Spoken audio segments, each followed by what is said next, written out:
Very much. Welcome, Chairman Ferguson, to the committee. I want to thank you for the work that you have done and you are doing.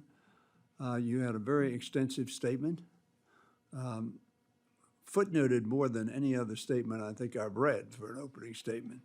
I thought I was reading a law brief. But having said that, it was very comprehensive. But one of the things I noticed in it, and I say this at the outset, well, I'm going to ask questions later. I'm going to be going in and out. It has nothing to do with your testimony. It has to do with, we have two hearings going on at the same time. One of my top priorities, Mr. Chairman, as you know, throughout my time in Congress has been making our workers, our businesses, and our entire economy more competitive. That's why I, as Majority Leader, started the agenda that I called Make It in America, which obviously is a double entendre. People came to America to make it, to succeed. But also, the way we're going to succeed better is to make it, whatever it may be, in America. We're moving towards that effort. But as you point out in your statement, it can be a self-defeating effort the larger one enterprise gets and other enterprises are left by the wayside. Many of the historic bills we passed in the 117th Congress, including the CHIPS and Science Act, the Bipartisan Infrastructure Law, and the Inflation Reduction Act, were designed to promote competition and to grow manufacturing and our science research in America. That's the objective we ought to all share. If you support innovation, if you support growth, if you support development, then you have to support competition. I tell my Democrats, if you want to be pro-worker, you need to be pro-employer. Both need to be in equilibrium. Both have a role to play, and both need a referee. You talked about cop on the beat, referee. If you recognize the importance of the free market as I do, then you have to recognize how crucial it is to keep it free and keep it a market. The FTC is essential to that mission to promote fair competition and protect American consumers. It breaks up monopolies that inflate the price of everything from groceries to gas to health care. It protects Americans from scam calls, fraud, and unfair business practices. It stands up for Americans' privacy rights, going after businesses that misuse or fail to secure their personal data.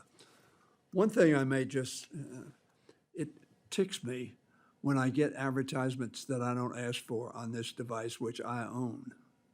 I don't know whether there's a solution to that, because obviously they got to pay for the product they give me, in quotes.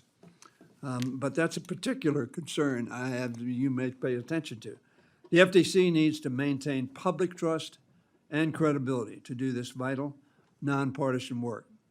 Now, I mentioned nonpartisan work, but I was starting to say, let me say, I noticed at least 3 times in the opening sort of synopsis of your statement that you use the term the Trump-Vance FTC. I was caught by that because I don't see that very often in statements that are made. Actually, it's America's FTC. Now, you're appointed, you're a Republican, I'm a Democrat, so we have different points of view. But we need to make sure that the agenda of the administration really needs to be, in this case, from your perspective, the agenda of what the FTC is intended to do. Now, we may have differences on that, but I would urge you to do it in as nonpartisan a way, and very frankly, I urge your predecessors to do the same thing. There would be different views as to whether that was accomplished. The FTC needs to maintain public trust and credibility, as I said, and that will help, I think. That's why the agency has always been independent. I'm deeply concerned by this administration's efforts, frankly, to undermine not only the independence that naming it the Trump-Vance FTC would imply, but it also seems to me creeping into almost everything we do, where so-called non-loyalists are being fired. They need to be loyal to the country and to the oath that we all take to the Constitution and the laws thereof. not to any individual or group of individuals. In March, Donald Trump violated 90 years of Supreme Court precedent when he fired 2 Democratic FTC commissioners without any legal cause, which under the law is required. Those 2 commissioners are challenging that action in court. I hope they win. And if it's anything like the dozens of other cases we've seen in the past 4 months, I believe the courts will likely rule against the administration. One more minute. Nevertheless, the Trump's attempt to politicize the FTC ought to concern us all. So should the reports that Elon Musk and his Doge agents may be able to access sensitive financial data the FTC compiles on American businesses, including Musk's competitors. That is the opposite of the FTC's purpose, and we must not let it happen. Democrats and Republicans need to come together to protect this vital institution and ensure that it has the resources it needs to keep serving the American people. I thank FTC's Chair Ferguson for joining us today, and I hope that he can address some of these concerns and speak to the importance of this funding. The American people are counting on the FTC, and the FTC is counting on this committee.